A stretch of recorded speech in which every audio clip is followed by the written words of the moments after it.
Assalamualaikum warahmatullahi wabarakatuh. Halo semuanya. Yang terhormat, Ibu Fani Rahmawati, SPD MPD, selaku dosen pengampu mata kuliah Ekonomi Kreatif, dan teman-teman yang saya sayangi.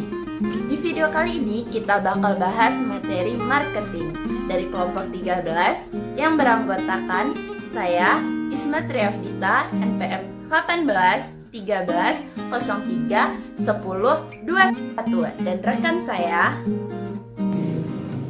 Hai, perkenalkan, nama aku M. Adi Setiawan, NPM 18 13 03 10 07. Oh iya, buat teman-teman semua jangan lupa absen ya. Formatnya seperti ini di komentar.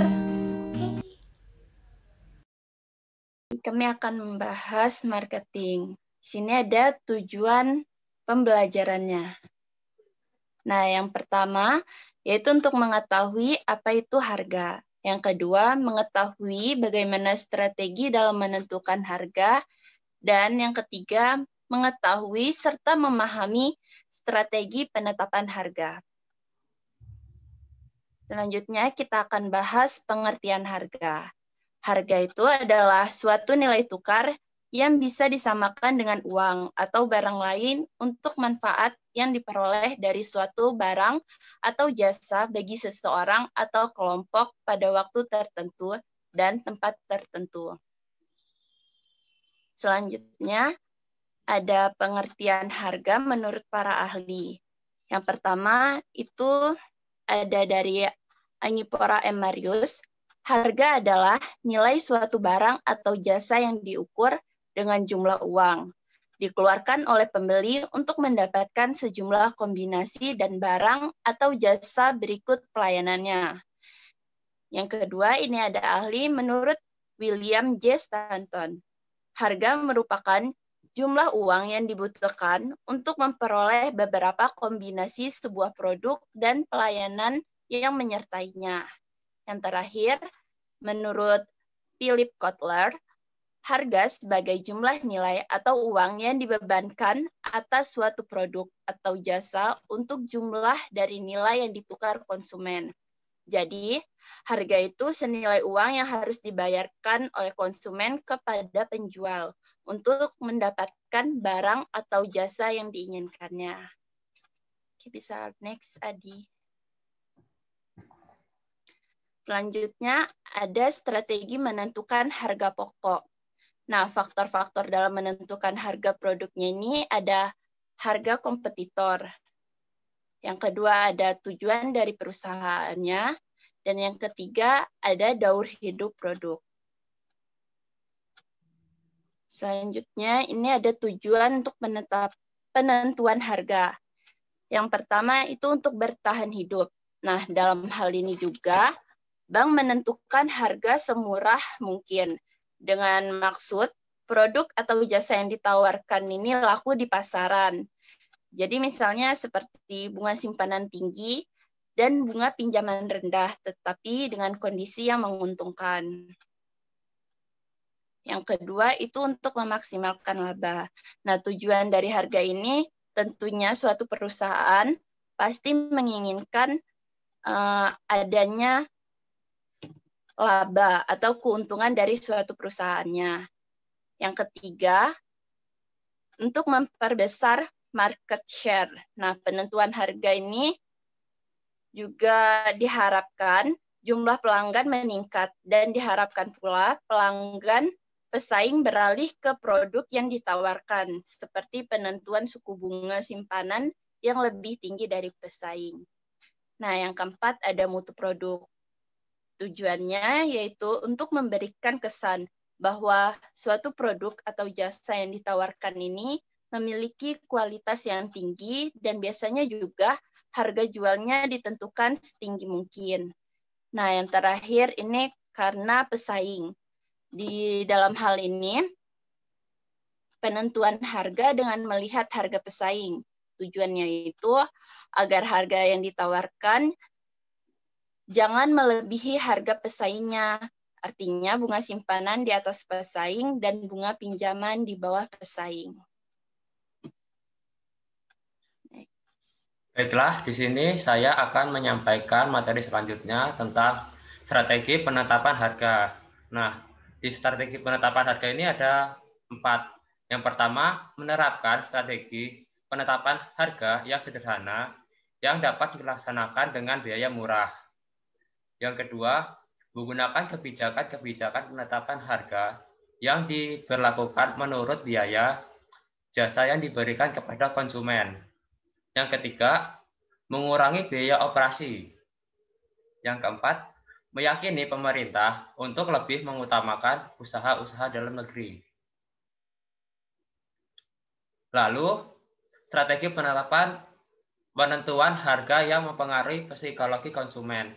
Nah, di sini dalam menentukan harga, strategi menentukan harga, ada beberapa cara. Yang pertama itu pricing atau harga prestis. Nah, di sini maksudnya harga prestis itu harga gengsi. Dia membeli barang mahal untuk menaikkan harga dirinya. Contoh barangnya ini nih seperti Rolls Royce, jam Rolex, sama pakaian Guess. Lalu ada outpricing atau harga ganjil. Nah, maksudnya di sini nih produsen menjual barang dengan cara harganya ganjil. Misalnya beli harga tas harganya 100.000. Lalu si penjual itu memberi harga di tas itu 99.900. Nah, berdasarkan pemikiran konsumen, kan daripada 100.000 lebih murahan 99.900 perak itu. Lalu multiple unit pricing atau harga rabat. Di sini nih harganya dapat potongan apabila konsumen itu membeli banyak sekaligus. Misal, seperti membeli satu mie. Satu mie itu harganya sekitar 1.500 perak. Lalu jika membeli dalam satu dus yang isinya 40, konsumen itu hanya membayar buat bungkusnya cuma 1.000. Lalu pricing line atau harga lini. Nah, harga lini maksudnya ini menentukan harga berdasarkan harga diri. Misal pelayanannya sih. Misalnya ya seperti VIP dengan VVIP. Itu kan pelayanannya berbeda. Maka harganya juga berbeda. Lalu leader pricing atau pemimpin harga. Nah, di sini maksudnya suatu produsen dia memberikan promosi harga yang lebih murah ketimbang tempat lain di harga normalnya.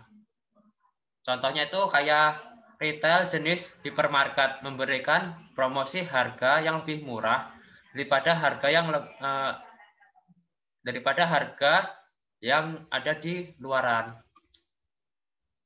Lalu yang selanjutnya itu strategi penentuan harga diskon atau potongan harga. Nah, di sini strategi harga diskon pada penjual adalah strategi dengan memberikan potongan harga yang ditetapkan demi meningkatkan penjualan suatu produk barang atau jasa. Dengan diskon ini, pembeli dapat tertarik untuk membeli produk, apalagi diskon yang diberikan cukup tinggi.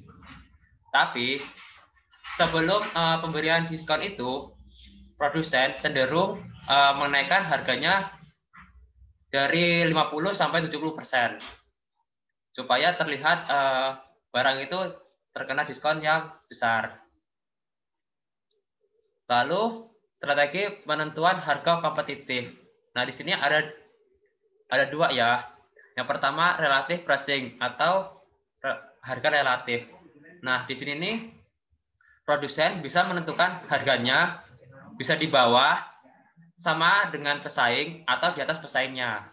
Lalu yang kedua itu follow the leader pricing, yaitu produsen menjual barang berdasarkan harganya itu berdasarkan pemimpin pasarnya. Demikian presentasi dari kelompok 13. Apabila ada salah kata, kami mohon maaf. Saya akhiri. Wassalamualaikum warahmatullahi wabarakatuh.